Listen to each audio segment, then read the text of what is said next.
الحمد لله نحمده ونستعينه ونستغفره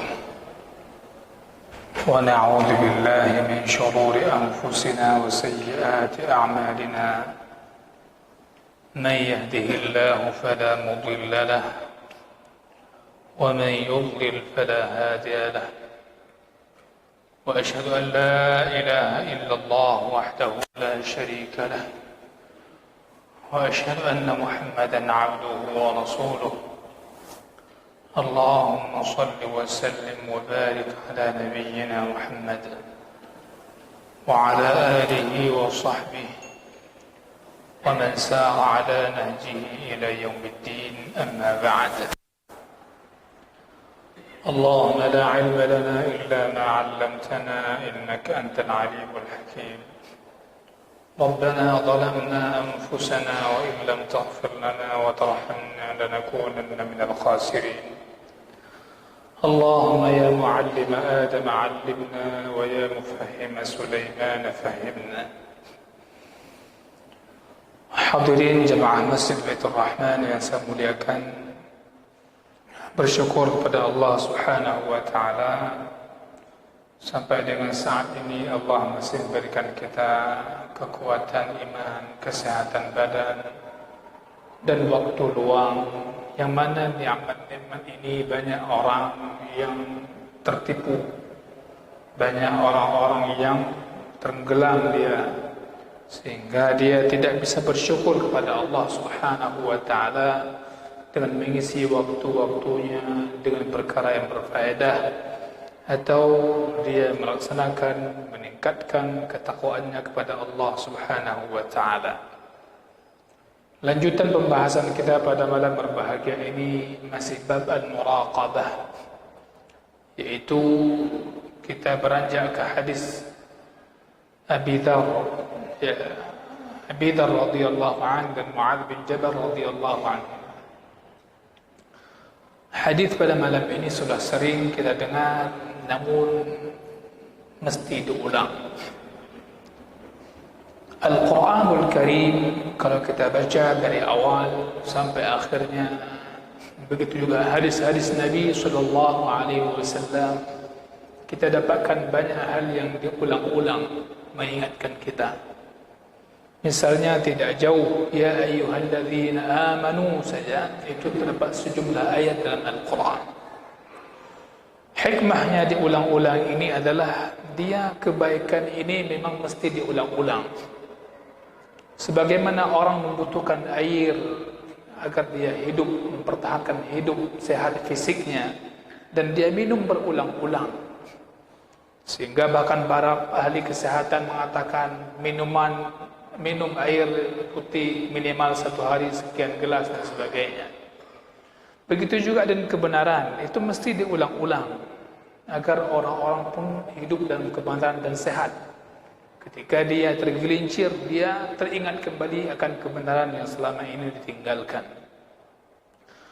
Hadirin yang saya muliakan, Imam An-Nawawi rahimahullahu taala mencantumkan hadis yang berikutnya adalah dari Abi Dzar.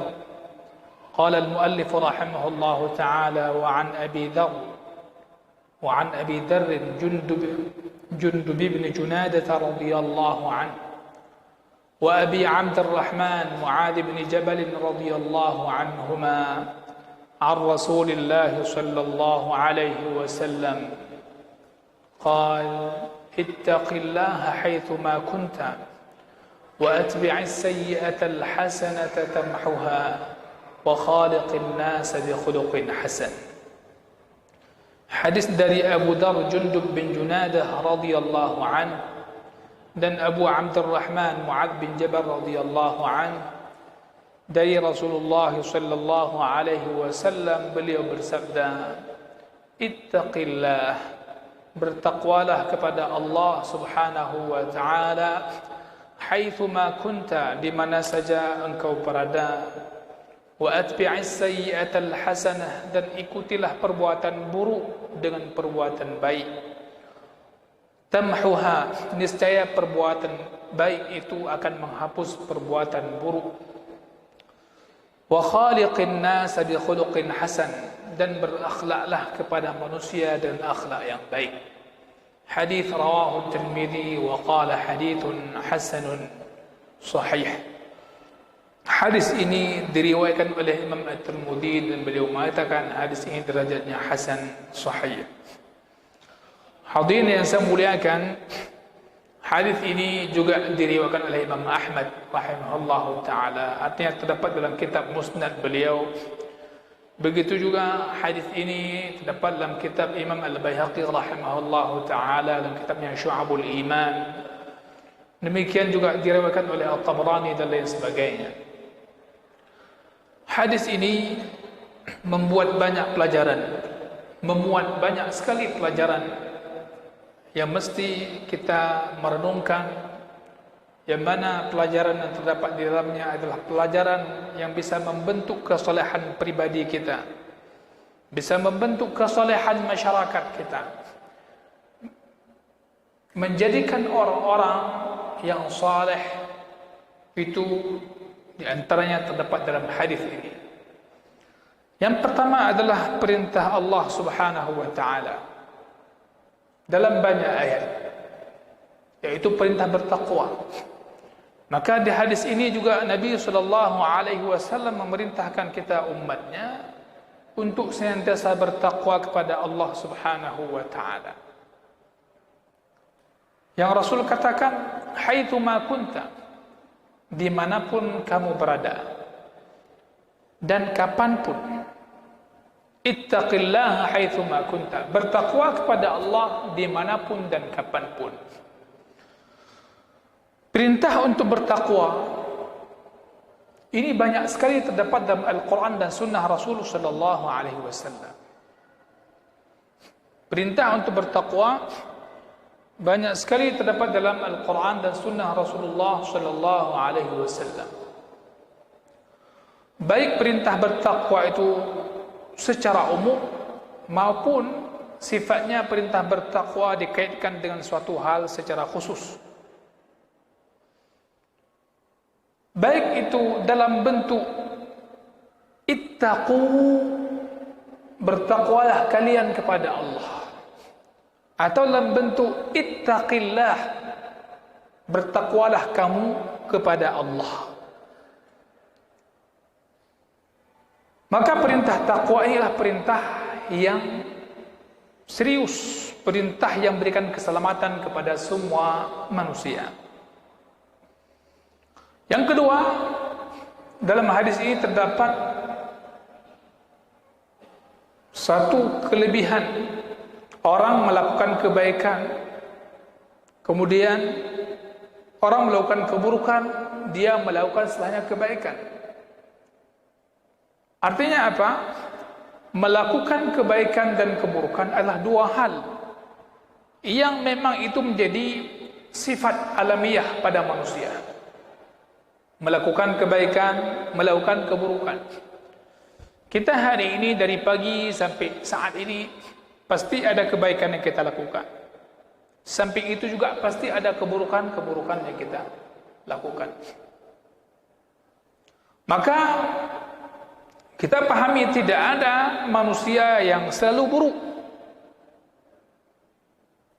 jelek, jahat sebagaimana syaitan.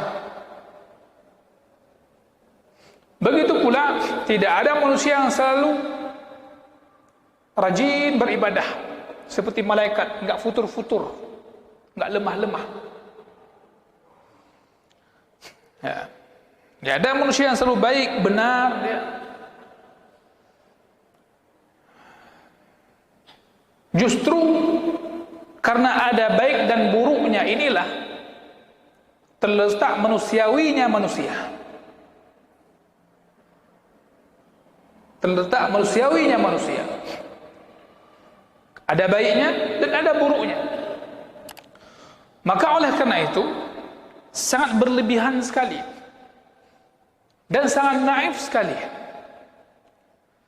ketika ada manusia yang menuntut orang lain untuk selalu benar, menuntut orang lain tidak boleh ada kesalahan sama sekali.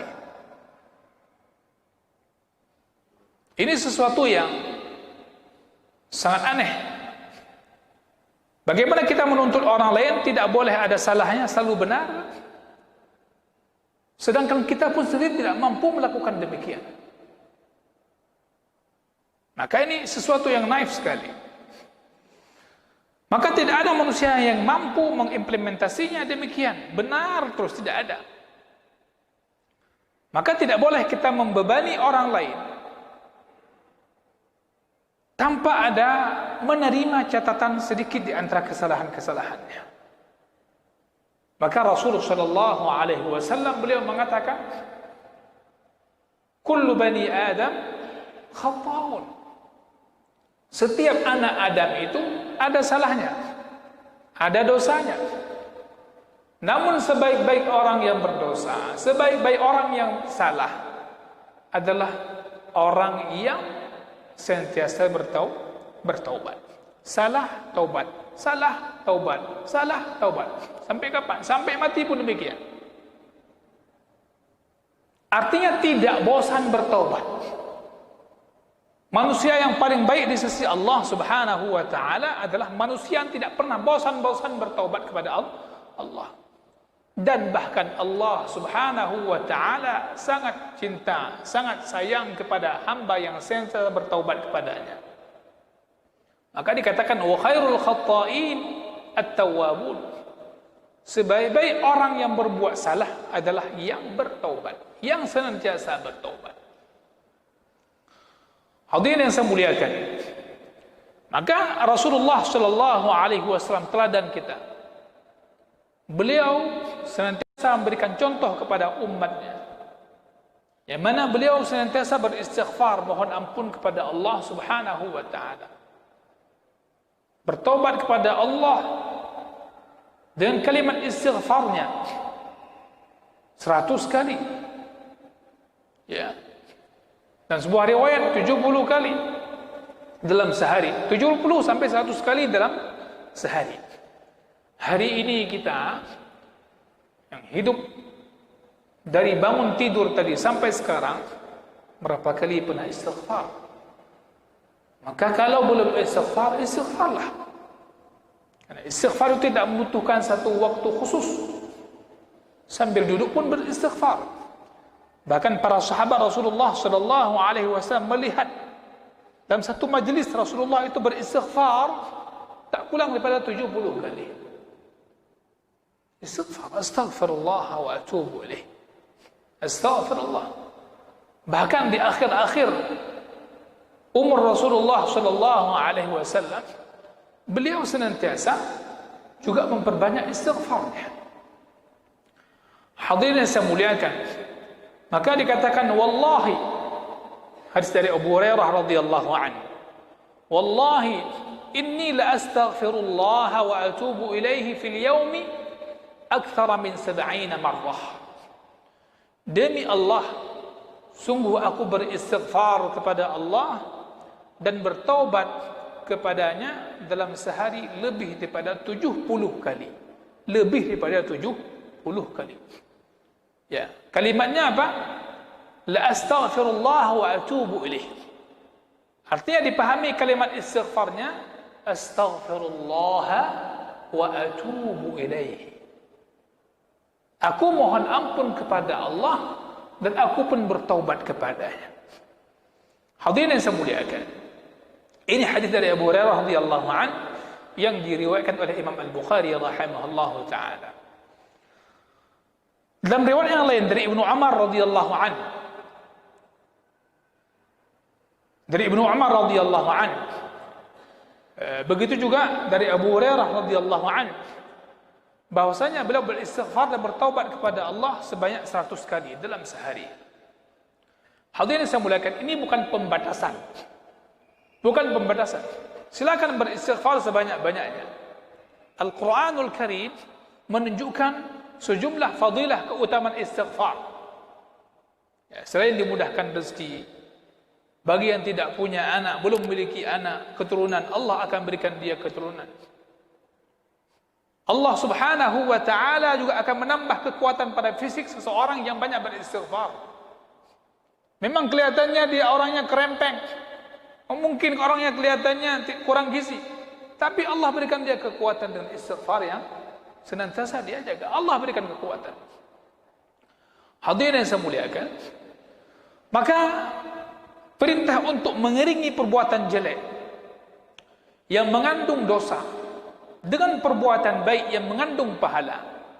Perbuatan jelek terdapat di dalamnya dosa, perbuatan baik terkandung di dalamnya pahala. Perintah ini bertujuan untuk dapat menghapus, agar perbuatan baik ini dapat menghapus perbuatan yang jelek. Ini sebagaimana firman Allah Subhanahu wa ta'ala, innal hasanat yudhibna sayyi'at. Dalam surah Hud, dalam surah Hud ayat 14 Allah katakan, 114, innal hasanat yudhibna sayyi'at. Sesungguhnya perbuatan-perbuatan baik itu menghapuskan kesalahan-kesalahan. Maka jemaah saya muliakan, kebaikan itu melahirkan kebaikan. Sebagaimana keburukan itu bisa menyalurkan keburukan-keburukan berikutnya. Satu kebaikan bahkan melahirkan banyak sekali kebaikan. Maka Allah Subhanahu wa ta'ala melipat gandakan satu perbuatan kebaikan hamba ini ke dalam 10 sampai 700 kali lipat. Ini kalau kita bahasakan, satu kebaikan itu bisa menelurkan, melahirkan banyak sekali kebaikan. Sebagaimana satu keburukan itu bisa melahirkan keburukan-keburukan lainnya. Hadirin yang saya muliakan, maka menghapuskan dosa,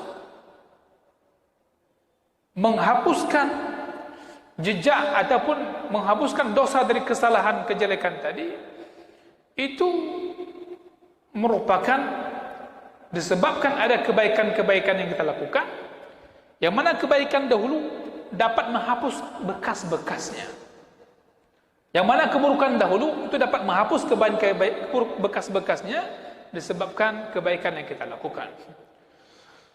Tentu kebaikan itu banyak macamnya. Kebaikan-kebaikan itu banyak macam ragamnya.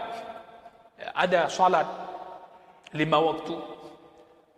Kemudian ada namanya zikrullah, zikir secara lisan kita. Kita mengatakan subhanallah, alhamdulillah, Allahu akbar, la ilaha illallah, la haula wa la quwata illa billah. Ini merupakan kebaikan. Sebagaimana kebaikan juga berpuasa, bersedekah, salat tatawwu', salat sunnah dan lain sebagainya, itu kebaikan yang semua orang memahami itu sebuah kebaikan. Adapun dosa yang terhapus adalah tidak termasuk dosa besar. Tidak termasuk dosa besar. Akan tapi dosa besar ini adalah dia sifatnya dihilangkan dengan taubat nasuha, dengan taubat yang sebenar-benar taubat kepada Allah Subhanahu wa ta'ala.